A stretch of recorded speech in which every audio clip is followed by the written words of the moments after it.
बिस्मिल्लाहिर्रहमानिर्रहीम। सबसे पहले तो मैं अपना तारुफ़ करवाता हूँ कि मैं जो है वर्चुअल यूनिवर्सिटी का स्टूडेंट हूँ और करंटली फोर्थ सेमेस्टर का अभी फ़ाइनल टर्म देना है और अल्हम्दुलिल्लाह सीजीपीए मेरा जो चल रहा है वो 3.86 चल रहा है।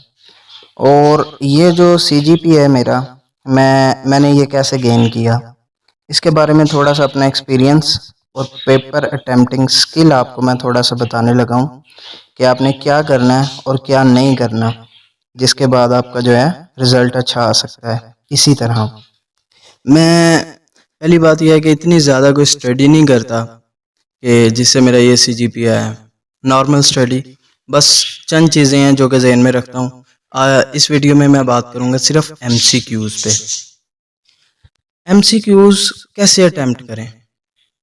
एमसीक्यूज़ अटेम्प्ट करने का भी एक तरीका होता है। एमसीक्यूज़ अटेम्प्ट करते हुए जो आपको आते हैं वो तो वेल एंड गुड, बेहतरीन है, वो आप सॉल्व कर लें।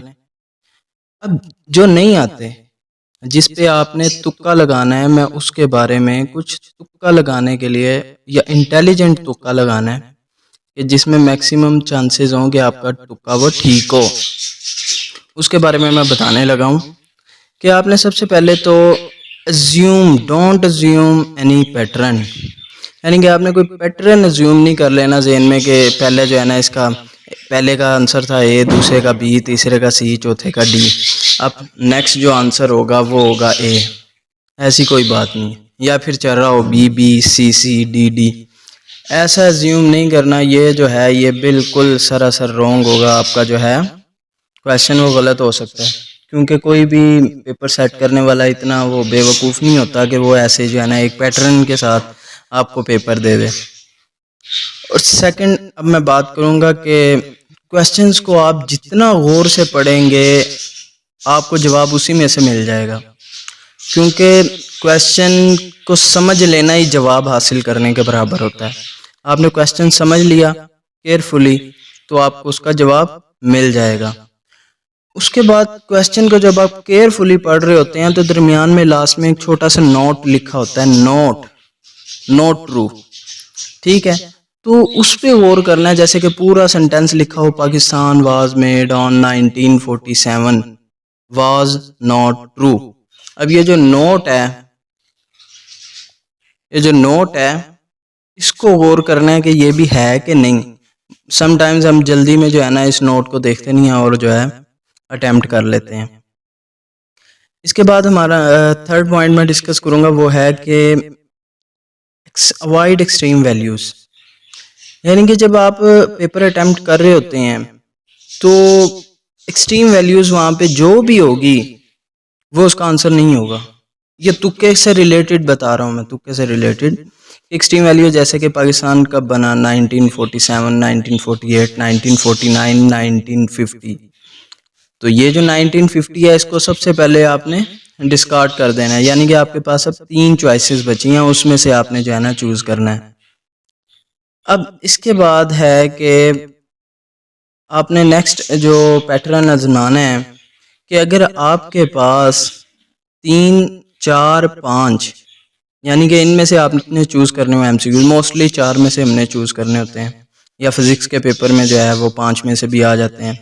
तो जब आपने 5 में से आंसर चूज़ करना है तो कोशिश करो कि एलिमिनेट करो वो वाले तमाम जो कि नहीं हैं। यानी कि लेट्स सपोज के एक एग्जांपल दूंगा मैं, पाकिस्तान कब बना, 1947, 48, 49, 50।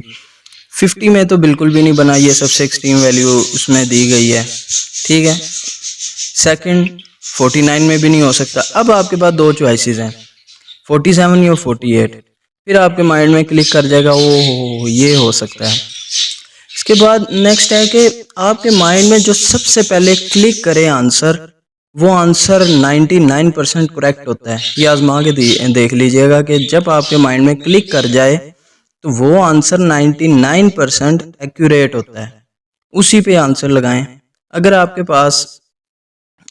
आप सारी टेक्निक्स आजमा ली हैं और कोई भी जो है ना उसमें ना कोई बड़ा आ रहा है ना कोई, आपको सारे ही ठीक लग रहे हैं, 5 के 5 आंसर ही ठीक लग रहे हैं, 4 के 4 आंसर ही ठीक लग रहे हैं, किसी तुक्के पे भी नहीं पहुंच रहे आप, ना कोई माइंड में आ रहा है, तो आप क्या करें। अगर वो 4 MCQs हैं, 4 में से मोस्ट प्रोबेबली बी आंसर जो है वो ठीक होता है।